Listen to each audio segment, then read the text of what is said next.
c'est d'office un abus de pouvoir, un abus sexuel, dans la mesure où un enfant ne peut pas donner un consentement libre et éclairé. C'est-à-dire que même dans les situations où l'enfant semble consentir, il ne consent pas réellement. Parce que consentir, ça veut dire accepter. Librement, ça veut dire qu'il peut agir autrement s'il le souhaite, ce qui est rarement le cas dans les abus sexuels. En général, si l'enfant refuse, il y a des conséquences néfastes pour lui. Et éclairé, ça veut dire qu'il peut comprendre la signification de ce qui se passe, de son choix. Il peut en comprendre les enjeux, il peut en comprendre aussi les conséquences à court, moyen et long terme. Or, un enfant n'a pas la maturité, n'a pas l'expérience, n'a pas les connaissances qui lui permettent de comprendre ce qu'est une relation sexuelle. Donc même des jeunes adolescentes qui tentent de séduire des adultes, par exemple, elles ne consentent pas réellement parce qu'elles ne peuvent pas comprendre qu'à 12, 13, 14 ans, elles sont en train de tester leur nouveau pouvoir de séduction ou qu'elles sont en train de repousser les limites qui sont imposées par les parents. Et donc c'est toujours à l'adulte de rappeler la règle sociale, la règle morale et donc de poser les interdits. Donc c'est toujours un abus de pouvoir.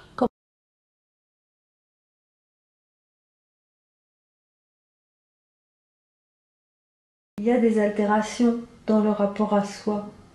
Une culpabilité, une honte, vous en avez parlé, mais d'autres choses encore. Oui, donc effectivement, comme la personnalité de l'enfant est en construction, plus que celle d'un adulte, elle va vraiment subir des altérations profondes. Et donc effectivement, le rapport à soi-même, hein, l'estime de soi, mais aussi ce qu'on appelle le faux self. Donc nous avons tous, et c'est tout à fait normal et absolument pas pathologique, on a tous une sorte d'écorce, moi j'appelle ça comme l'écorce d'un arbre. C'est-à-dire une couche sociale, un vernis social qui va faire qu'on ne va pas se comporter avec nos tout proches, nos intimes, de la même façon qu'on se comporte par exemple avec notre patron et nos voisins. Donc on a une sorte de vernis social, de convention sociale, qui va faire que nous allons nous adapter à notre interlocuteur.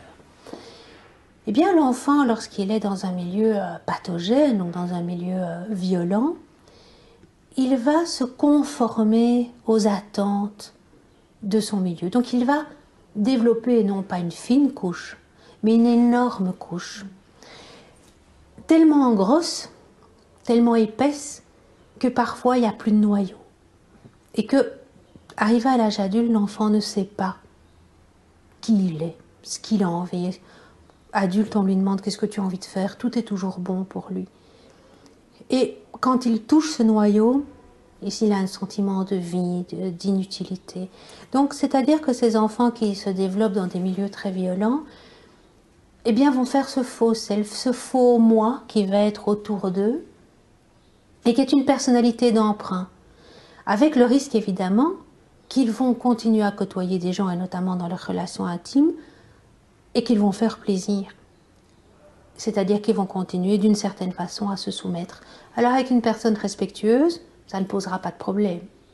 Mais avec une personne qui n'est pas respectueuse, on peut vite de nouveau tomber dans des dérives.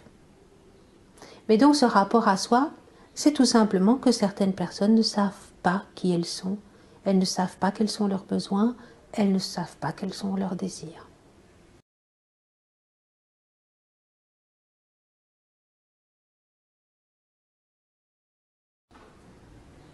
Elle a des années de psychothérapie. Je vous dis, je pense qu'il y a vraiment des psychothérapies qui valent la peine d'être connues, d'être découvertes. Je pense aussi que le MDR est très efficace, mais qu'il faut aller chez des personnes qui connaissent très bien le traumatisme.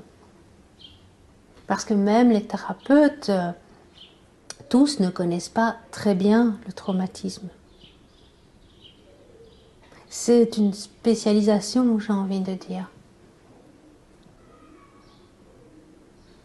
On est vraiment dans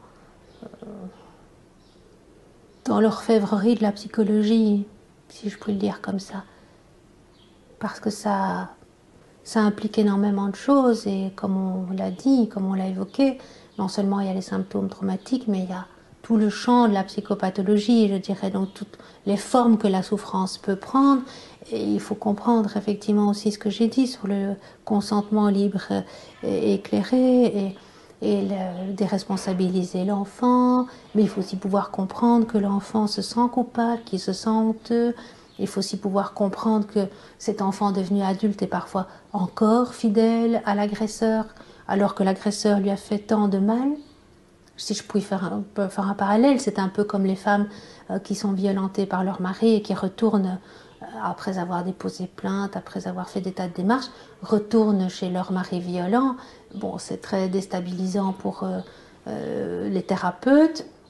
Et si on ne comprend pas bien ce qui se passe, pour aider la personne à se reconstruire et à dénouer les fils de ses relations pathologiques, on est dans le jugement très vite. Ou dans la complaisance, ou dans l'écoute passive, je dirais, même pas dans l'écoute active, c'est-à-dire qu'on écoute la personne déverser son histoire, mais ça ne suffit pas.